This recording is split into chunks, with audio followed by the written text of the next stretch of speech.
مهمة. علاش مهمة؟ parce que vous dites que c'est des matchs, j'ai entendu ça en tout cas ici et là, que c'est des matchs sans enjeu. Bon, c'est loin d'être des matchs sans enjeu, dans le sens où déjà c'est un match à l'extérieur contre une équipe qui a encore toutes les chances de se qualifier. Donc c'est un scénario qui me convient, dans le sens où dans 2 mois, on va faire un déplacement au Burkina Faso. Et vous savez très bien que depuis des années, les matchs comme ça en Afrique, c'est toujours des matchs difficiles, c'est toujours des matchs où on revient généralement sans beaucoup de points. Ça fait longtemps qu'on le dit ça. Donc pour moi, c'est une très très bonne préparation pour ce qui va nous arriver dans 2 mois.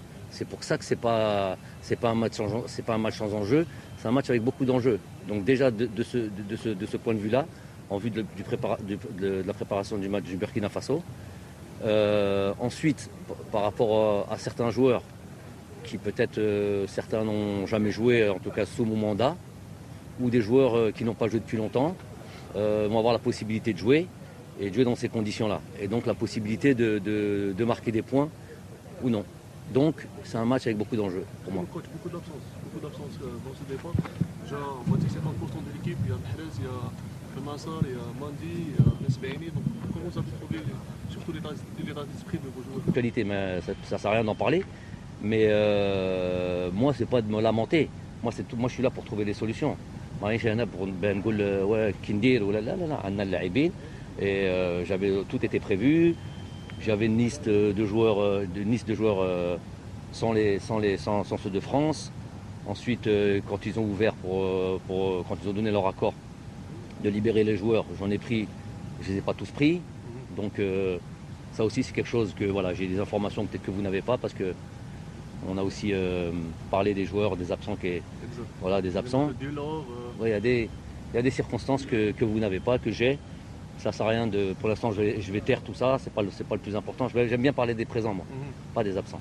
Je voulais justement parler sur la richesse de Saleh Al-Muntakhab الوطني, en sachant que les blessés j'ai pas entendu après. les blessés اللي ما كاشهم واللي ils sont pas concernés بالماتش هذايا, le retour تاعهم راح يخلي في la richesse المنتخب الوطني. Est-ce que c'est quelque chose de positif ou peut-être Qui va la richesse, ma femme? donc il y aura plus de joueurs. Il y aura des nouveaux joueurs. Des nouveaux joueurs, une opportunité, force ça. Exactement. Okay. Non, je voulais dire avec les nouveaux joueurs, Oui. ou les anciens joueurs, les Makash en Europe. Ah oui. Est-ce que ça c'est quelque chose de À partir du moment où il y a des joueurs, par exemple, il y a des joueurs blessés. Par exemple, Youssef Attal, pour donner un exemple, s'il était présent, s'il était 100% prêt, il serait. Oui, Hichem, bien sûr. S'ils étaient, on va parler d'un titulaire en puissance, par exemple, pour parler clairement. Si Youssef Attal était disponible, il serait venu, il aurait joué. Bon, il y a 2 matchs, j'aurais sûrement fait jouer un match chaque. Je profite à chaque fois quand c'est des trucs comme ça pour faire jouer aussi la concurrence. Mais on sait que Youssef, voilà, avec les matchs qu'il a donnés et qu'il a fait, c'est un titulaire en puissance. S'il n'est pas là, il est blessé. Il y a la possibilité à d'autres joueurs de venir montrer. Par exemple, Reda Hlemia, s'il continue à jouer en club, il n'a plus joué depuis notre dernier stage pratiquement, il ne peut pas figurer avec nous. C'est la possibilité, il y a Hussein Ben Ayada, il y a Mehdi Zefan qui revient. Et bien voilà, c'est à eux de montrer. Al-Hadra, des fois on parle. C'est le terrain qui parle. Donc ils ont l'opportunité de jouer et Beino les qualités qu'ils ont. Inch'Allah, comme j'ai dit aux joueurs, c'est l'opportunité de montrer vos qualités et de me faire mal à la tête. Et faire en sorte que voilà, j'ai un groupe de 25-30 joueurs ultra compétitifs. Et ça sera à moi de choisir. En tout cas, donnez-moi ces problèmes-là. Une dernière question, s'il vous plaît, peut-être l'absence de Zindé Farhad, si vous me permettez bien sûr, parce que c'est dû à son rendement, il y a beaucoup de concurrence dans son poste. Zindine fait une bonne saison. Il rentre dans des circonstances que je vous ai dit que seul moi connais. Et lui et son club. Je veux juste vous dire que la situation qui s'est passée, à savoir quand ils ont bloqué les joueurs, qu'ils ont sorti cette circulaire comme quoi les joueurs ne pouvaient pas venir, on a pu voir un petit peu le comportement de certains clubs, de nos joueurs et on va dire aussi certains joueurs. Voilà. J'ai eu des indications sur un petit peu l'état d'esprit et la volonté de rejoindre absolument l'équipe nationale. Un Islam Slimani qui joue à Lyon par exemple a fait des pieds et des mains en allant se battre avec tout le monde pour pouvoir venir, avant qu'on l'autorise à venir. Et pour lui c'était impossible de ne pas rejoindre l'équipe nationale. Il est à Lyon avec un président comme Olas, directeur sportif comme Juninho et un entraîneur comme Garcia. Ça ne l'a pas fait peur. السلام عليكم خوتي، ان شاء الله تكونوا بخير، ان شاء الله صحتكم لاباس. توجور في قناتكم سبورالا دي زاد معك غادي. مرحبا بكم خوتي، بارك الله فيكم على الدعم خوتي. الموضوع تاع اليوم جمال بالماضي والقصف، جمال بالماضي والدروس، جمال بالماضي والاجابات في البلاص.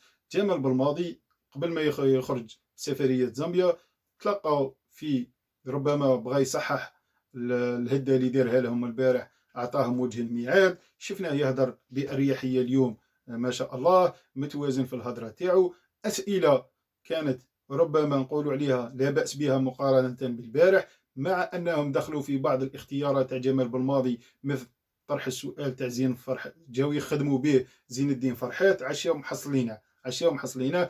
اندري ديلور قال لك عندي الامور تاعي واللي نحتفظ بها. قبل ما ندخلوا في كل التفاصيل وفي هذه التصريحات ونشرحوا ماذا قال جمال بالماضي، ماذا بكم خوتي تعاونونا بلي لايك، الاشتراك في القناه اللي مش مشارك معنا، وتفعيل الجرس لمن كما احنا نقولوا لي باش يوصلكم جديد الفيديوهات. جمال بالماضي نبداو بالتصريحات تاعو، خاصه باهميه المقابلات. وتفاجئ قال لك هذا اللي راه يقول المقابلات مش ما عندهمش اهميه، ما يفقه والو في كره القدم. وللاسف شفنا دي جورناليست اللي يقولوا احنا وهنا راهم يهضروا ويقول لك ان هذه صايره رانا كاليفي، ما على بالهمش باللي بدايه كاس العالم انطلقت ولا تحضير لكاس العالم او تصفيات كاس العالم، انطلقت مع اول مقابله درناها في هذه التصفيات الافريقيه، كله تحضير من اجل اللي يكون عنده كيما احنا نقولوا في راسه ولا في المنظومه تاعو ولا في الخطط تاعو كل شيء واجد لنهائيات ولا تصفيات كاس العالم. عندنا مقابلات صعبه، عندنا دي ماتش باراج، عندنا كذا قال لك نستغلوا اي تجمع للفريق الوطني. قال لك لي جوار ثاني متبعهم ومع وهما اللي يثبتوا فوق ارضيه الميدان. هذا هو جمال بالماضي، اجابات في المستوى. وسيفري كي تقعد تسمع وسائل التواصل الاجتماعي تشوف باللي المقابلات شكليه، المقابلات سايد كاليفينا ومتناسين انها بدايه التحضير مع قله المباريات الوديه، قله لدات فيفا، قله كذا. تعرف باللي ان جمال بالماضي يخمم خارج السرب. جمال بالماضي عقليه احترافيه، يشوف قال لك اي لقاء اي تجمع حتى لو نهار مهم للمنتخب الوطني الجزائري. هذا منتخب وطني وليس فرق تنافس في دوري ابطال، هذا فريق وطني عنده تحضيره الخاص، عنده عقلياته الخاصه، عنده البروتوكول تاعو الخاص، عنده كل امور مش فريق. هذا فريق وطني يجمع الجديد يجمع القديم، يجمع الجديد للقديم، تتغير العقليات، يدخل فيها هناك منظومات أخرى، عقليات أخرى، منظومات لعب موالفين بها بعض اللاعبين الجدد أخرى. لازم التحضير يكون على كما احنا نقولوا في جميع الميادين، خاصة في المقابلات، إذا كان عندك مقابلات ودية، مقابلات تصفوية وغيرها من الأمور. كل هذا يخليك تعرف باللي جمال بالماضي أنه كما احنا نقولوا هنايا احترافي بروفيسيونيل، فغي بروفيسيونيل.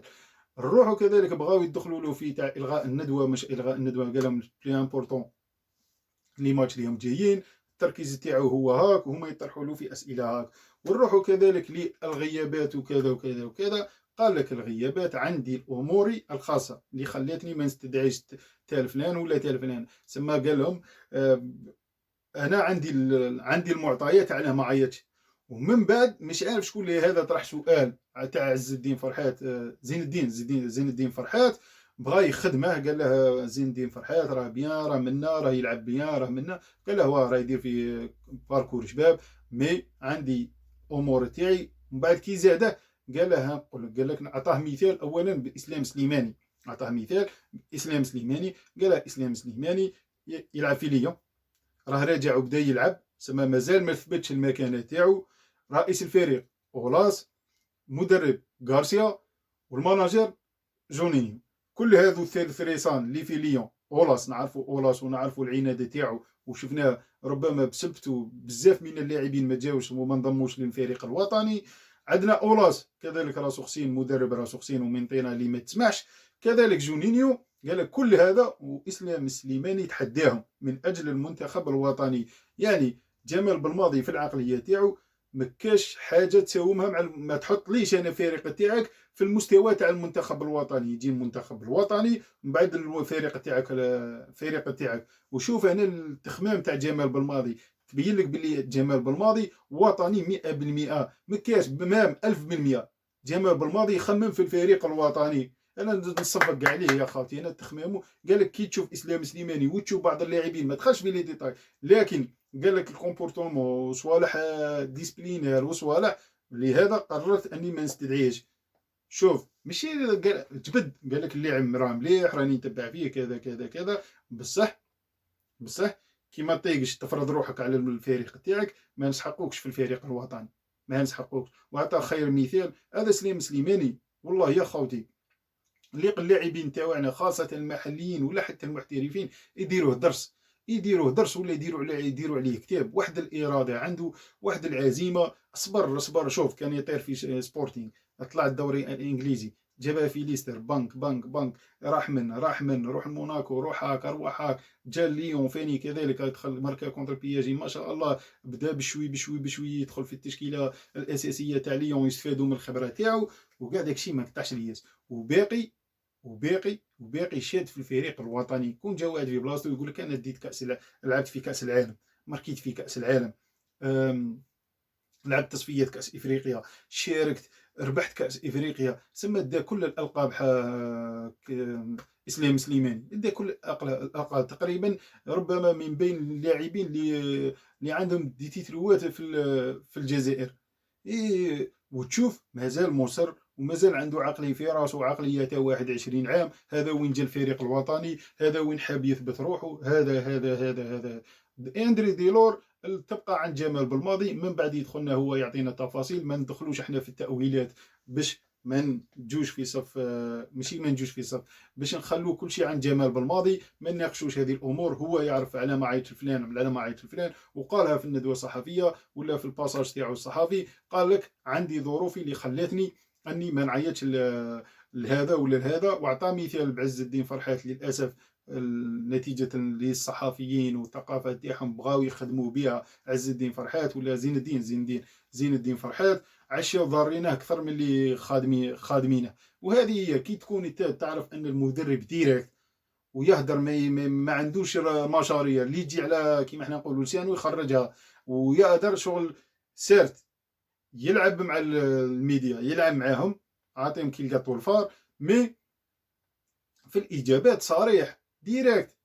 اعطى مثال اسلام سليماني والوطنيه تاع اسلام سليماني، قال لك اولاس، شوف قال لك اولاس غارسيا وجونيني، وقال لهم نجي الفريق الوطني قال لك ما نلعبش مع الفريق الوطني. وهذه التخمام تاع جمال بالماضي. علاه نبغوا جمال بالماضي لهذو الصوالح. ان شاء الله الفيديو عجبكم خاوتي، تهلاو في رواحكم والسلام عليكم. سلام.